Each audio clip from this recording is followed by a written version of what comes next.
Je suis Yoann Le Trouy, expert PrestaShop et SEO chez Digiactif, l'agence e-commerce et référencement naturel certifiée PrestaShop. Mon objectif, c'est de vous accompagner pour faire de votre marque une évidence. Et si vous faites du e-commerce, il est extrêmement important d'avoir une page produit performante.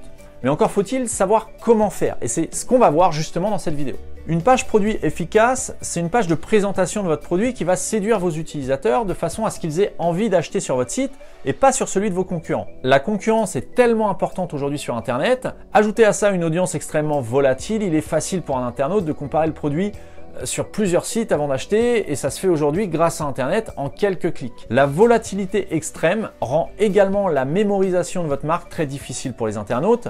Il est donc essentiel de capter leur attention dès leur première visite et ça en quelques secondes seulement. L'acquisition de trafic, c'est quelque chose qui se complexifie de plus en plus, que ce soit via les réseaux sociaux, via les moteurs de recherche ou n'importe quelle autre manière d'acquérir du trafic, il est dommage de laisser partir un utilisateur que vous aurez acquis plus ou moins facilement. On va donc voir dans cette vidéo comment retenir vos visiteurs sur votre site et comment gagner au maximum leur confiance. On va donc commencer par définir ce que c'est qu'une bonne page produit. Une bonne page produit, c'est une page qui va acquérir du trafic. Elle doit mettre en confiance le visiteur et pour ça, il faut porter une attention particulière aux éléments de réassurance. Elle doit aussi renseigner un maximum vos utilisateurs en donnant un maximum de détails techniques sur le produit qu'ils sont en train de consulter. Mais une bonne page produit, c'est aussi une page qui va retenir votre prospect.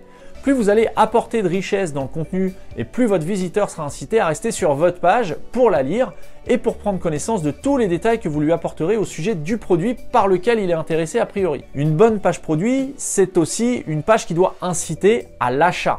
C'est ça le but principal de votre site e-commerce et des pages produits de votre site e-commerce. Vous êtes sur un site e-commerce, donc votre page produit doit inciter à l'achat, d'où le principe de séduction qui doit inciter l'utilisateur à ajouter votre produit au panier. Et pour ça, vous devez notamment avoir un bouton d'ajout au panier qui soit bien visible et avoir un tarif qui soit dans les prix du marché. Vous devez apporter de la valeur à votre prospect sur votre page produit qui n'est autre qu'une landing page. Une landing page, c'est une page de destination, une page d'entrée sur laquelle va arriver un visiteur intéressé par ce que vous proposez. Il y a 4 objectifs principaux que vous devriez avoir pour votre page produit. Premier objectif, ça va être de captiver l'attention et susciter l'intérêt de votre visiteur. Deuxième objectif, vous allez devoir établir une relation de confiance via par exemple les avis clients. Troisième objectif, vous allez devoir répondre à toutes les questions que l'utilisateur est susceptible de se poser sur votre produit.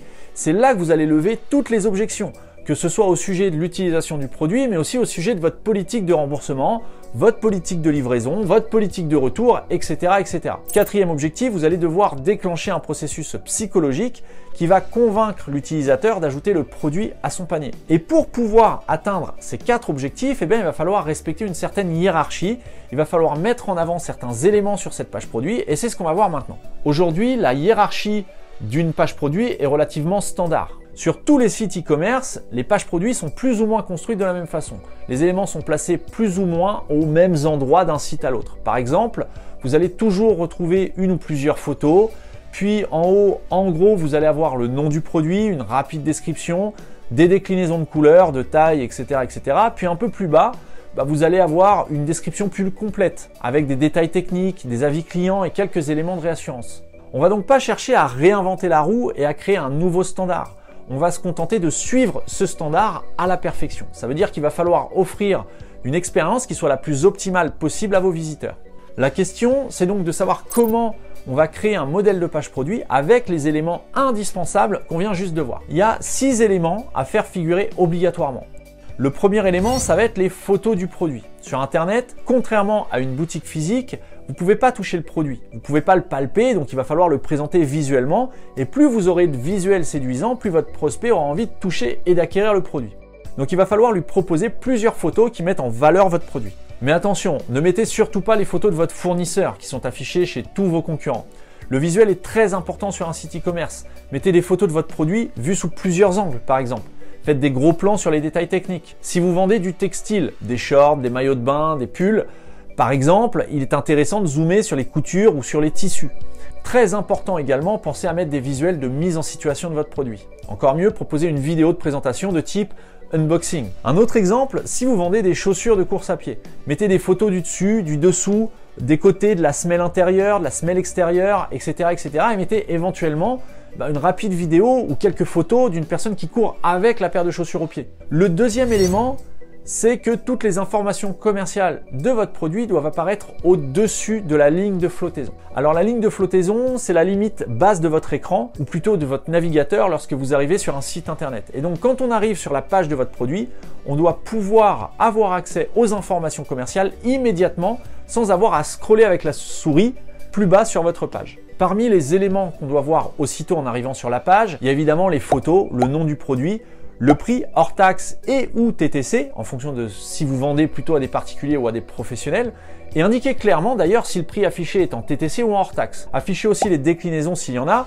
que ce soit pour les couleurs ou les tailles disponibles si vous vendez des vêtements. Enfin, vous devez avoir un bouton d'appel à l'action. Et sur un site e-commerce, le call to action, c'est le bouton d'ajout au panier. Ça paraît évident, mais ce bouton doit être encore plus visible que tous les autres éléments de votre page. Pour ça, je vous conseille d'utiliser une couleur complémentaire à votre charte graphique, mais qui n'est pas utilisée ailleurs ou autrement que pour vos call to action. Pour trouver une couleur complémentaire, vous pouvez utiliser le cercle chromatique. Recherchez le terme cercle chromatique sur Google et vous trouverez plein d'exemples qui vous aideront à trouver une couleur complémentaire. Le troisième élément auquel il faut prêter une attention particulière, c'est la description générale de votre produit. La description longue, c'est une description idéalement agrémentée de quelques images ou vidéos dans laquelle vous allez décrire physiquement votre produit. Et cette description, va falloir l'optimiser de façon à permettre à votre page produit de se positionner correctement dans les moteurs de recherche. L'optimiser, ça signifie qu'il va falloir utiliser un vocabulaire assez riche. Il ne faut surtout pas dupliquer votre description ou recopier celle qui est présente sur le site de vos fournisseurs ou de celui de vos concurrents. Même s'il n'y a pas de règle précise quant à la longueur d'une bonne description, en fait, ça va dépendre du produit que vous décrivez. Mais disons que si vous pouvez faire au moins 200 mots, c'est parfait. Alors évidemment, ce sera plus facile de réaliser une description de 500 mots sur un aspirateur sans fil que d'écrire 150 mots sur un sachet de boulons. Mais adaptez et gardez en tête que votre description doit toujours être utile pour vos visiteurs. Si vous le pouvez, je vous conseille de mettre une vidéo de test du produit en fin de description. Comme je vous le disais au début de la vidéo, en e-commerce, on ne peut pas toucher le produit. Et plusieurs études montrent que 64 à 85% des utilisateurs sont plus susceptibles d'acheter après avoir vu une vidéo. Personnellement, je suis totalement convaincu de la vidéo et c'est d'ailleurs pour ça que je développe autant ma chaîne YouTube. Mais sans parler de devenir youtubeur, si vous vendez des raquettes de tennis, je vous conseille vraiment d'intégrer une dimension vidéo à votre stratégie e-commerce. Et ce, dès maintenant. Quatrième élément, indispensable à une bonne page produit, ce sont les avis clients. Plus vous aurez d'avis clients, plus vous allez envoyer un signal de confiance à vos visiteurs. Et plus la confiance sera élevée, plus vous augmenterez votre taux de conversion. Retenez bien que plus de 80% des utilisateurs consultent les avis clients avant d'acheter. Il faut cependant distinguer les avis sur le produit et les avis qui concernent votre entreprise de façon plus générale. Là, je vous parle vraiment des avis sur les produits et il est évidemment possible d'avoir des avis négatifs. Je ne rentrerai pas dans le détail ici, mais si vous voulez savoir comment enterrer rapidement un avis négatif sur Google, je vous invite à aller voir la vidéo qui s'affiche en haut à droite sur comment enterrer rapidement un avis négatif sur Google. Donc si vous vendez vos produits sur votre site et sur différentes marketplaces, n'hésitez pas à réutiliser sur votre site les avis laissés sur d'autres plateformes. Cinquième élément, les produits similaires ou complémentaires. Pensez à proposer des produits complémentaires en bas de vos pages produits. Ça va potentiellement permettre d'augmenter votre panier moyen, mais surtout d'améliorer l'expérience de vos prospects. L'important, c'est surtout de proposer de vraies complémentarités. Je vois trop souvent sur les sites e-commerce des suggestions de soi-disant produits complémentaires, alors qu'ils n'ont absolument rien de complémentaire aux produits qui m'intéressent. Si vous n'avez rien à proposer qui soit vraiment complémentaire, mieux vaut ne rien proposer. Enfin, sixième et dernier élément, c'est le service client. C'est un élément de réassurance ultra important. S'il est sur votre page produit, c'est qu'il est chaud pour acheter ou à minima se renseigner sérieusement. Et c'est donc le meilleur moment pour le capter et le rassurer, même s'il n'achète pas aussitôt. Donc mettez un chat derrière lequel il y a vraiment quelqu'un qui va lui répondre et un numéro de téléphone si c'est possible. Pour ce qui est du chat, n'utilisez pas de chatbot. Déjà qu'un site e-commerce est relativement impersonnel, alors si en plus vous proposez à votre prospect de parler à un robot qui va le renvoyer vers une foire aux questions, vous allez créer une frustration alors que c'est exactement ce qu'on veut éviter à ce moment précis. Maintenant que vous savez comment faire une vraie bonne page produit, il ne vous reste plus qu'à analyser les pages de vos meilleurs produits, soit ceux que vous vendez déjà le plus, soit ceux qui vous rapportent le plus de marge, et faites-vous une liste de points à vérifier. Vous pouvez faire ça dès maintenant, c'est assez facile à appliquer et il n'y a pas besoin de grandes connaissances techniques. Si vous avez des questions, n'hésitez pas à me les poser directement en commentaire sous la vidéo. j'y répondrai avec plaisir et n'hésitez pas à me partager vos astuces si vous pensez qu'il y a d'autres choses à faire ou qu'il ne faut justement pas faire que j'aurais oublié dans cette vidéo. N'oubliez pas de lâcher un pouce bleu et de vous abonner à la chaîne. Sur ce, j'espère que vos fiches produits seront toutes parfaitement optimisées avant la prochaine vidéo.